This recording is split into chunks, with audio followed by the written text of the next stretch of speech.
All right, everybody, welcome back. Good morning. We've got another position to move on to today, and it's going to be another relatively short one because there really aren't that many when you drill down to an individual offensive line position, especially when it comes to the interior. So, yeah, it's going to be like 3 videos today, right guard. And this one, it's a little bit tricky because, again, I want to stress, linemen can kind of land anywhere.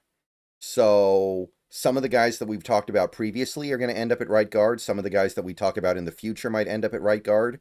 But I decided to silo a handful of them as assumed right guards for one reason or another. Either they played it when they were in college or their style clearly best suits playing at right guard. All right, so with that in mind, let's just go ahead and jump right in. We're only going to do 2 guys in this video, and really they're just the top 2 right guards. This first guy is really the only top right guard prospect in this class, it feels like. This is the one guy who has a real chance of being like really a top 2 round guy, but really he's probably the only guy in this category that's going to go in the top 100. Tate Ratledge. Tate Ratledge, honestly, he's good enough to where he might swing over to the left side, and then the right guard category is really destitute. But I grouped him as a right guard for the purposes of this video because that is where he played at Georgia. 24 years old. He's very tall for a guard, almost 6'7", kind of a problem.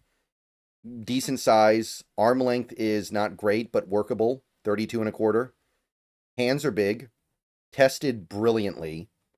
90th percentile in everything. Ran a 4.9740, which is why I kind of think he might end up on the left side, because when you're this athletic, that's probably where your skills are going to be more desired. Every big board has him around the day 2 area, except for ESPN. They have him in the early 4th. I guess CBS has him in the early 4th too, actually. But yeah, I don't know. I don't see how the range of takes on Ratledge is this wide.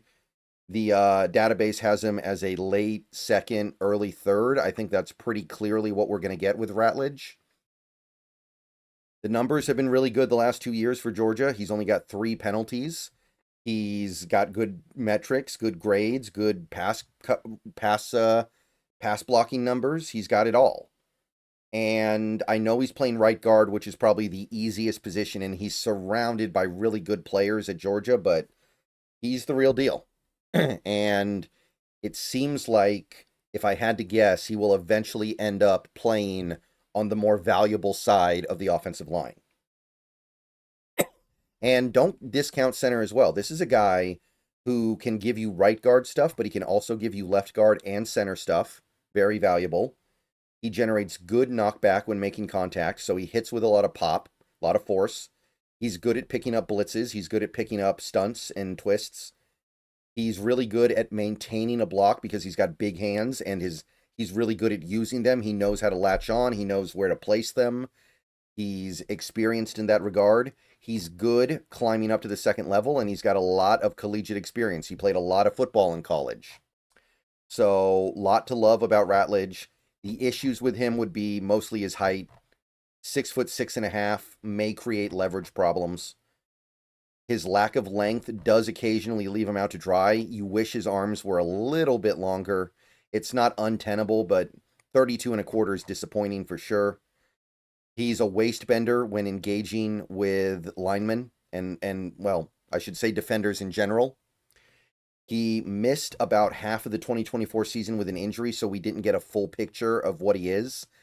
I do wish we had gotten that time to evaluate him, but injuries happen. So we are working with mostly 2023 stuff, and fortunately the 2023 stuff was good too. Now so overall, really, really appealing. Positional flexibility, great athletic profile. The arm length is the one thing that gives me real pause. Other than that, though, I think he's a 2nd round guy. I would put him in the mid to late 2nd round. I can't go higher than that, but this guy might be your left guard. So I'm going mid-late 2nd round.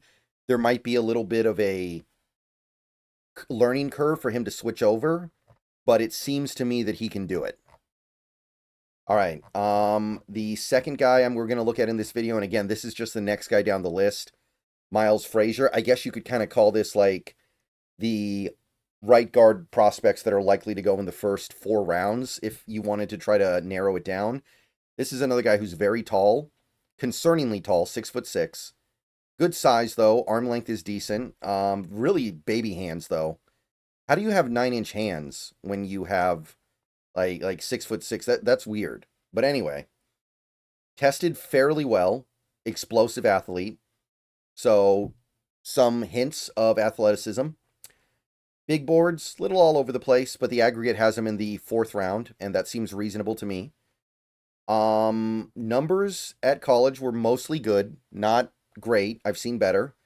He allowed quite a few quarterback pressures last year, which is disappointing. The really good guys can clamp down more.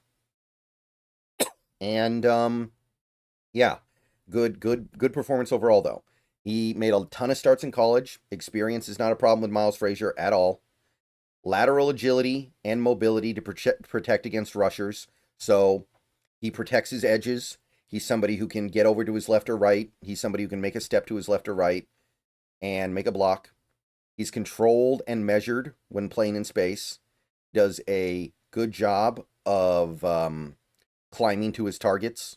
He's big, he's powerful, so he's a good mix of traits, man. He mirrors pass rushers really well. Good at lateral agility, good at staying in front of his man and keeping up with him.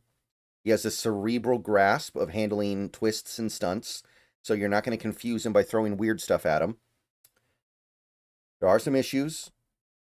I don't think he's a stellar athlete. I mean, his testing numbers were good. They weren't stellar. So when you put him in space, you're not going to see anything over the top great. You're going to see him controlled. You're going to see him measured. You're going to see him doing his job. You're not necessarily going to see him dominate. He's got tiny hands, which does pose a problem when you're trying to latch onto a defender. His latch power is questionable. His height creates issues. He gets out-leveraged a lot. Hand fighting technique will need to be improved, especially because they're so small. You have to be technically sound to overcome that. And bull rushers, as much as he is strong, as much as he is big and powerful and all that, bull rushers get into his chest more than they should. They collapse the pocket on him. So he's got to work on that. So some of the stuff is fixable, but there's some stuff that really isn't. It feels to me that he needs to hone his craft a little bit as like a power guard and just be in like a gap scheme. That's kind of the vibe I'm getting from Miles Frazier. He needs to be a gap-based lineman, and I don't think you're going to get your value in his own scheme. I'd say 5th rounder. I'm not terribly excited about him, and I wouldn't even pick him there in his own scheme because he's just going to be a little bit limited there. So I'm going to say he needs to hone his power, needs to address his anchor, and he'll be a good player, worth a 5th round pick, but I'm not terribly excited about this one. Okay, so that is all we had for this video. We will do another video in a little bit here, few hours, more right guards. See you guys soon. Go Hawks. Let me know what you thought about these two. I know that Ratledge is kind of in a class of his own, but I didn't want to do one video just to talk about one guy. So, yeah. All right. See you guys later. Go Hawks. Let me know what you think. And more videos soon.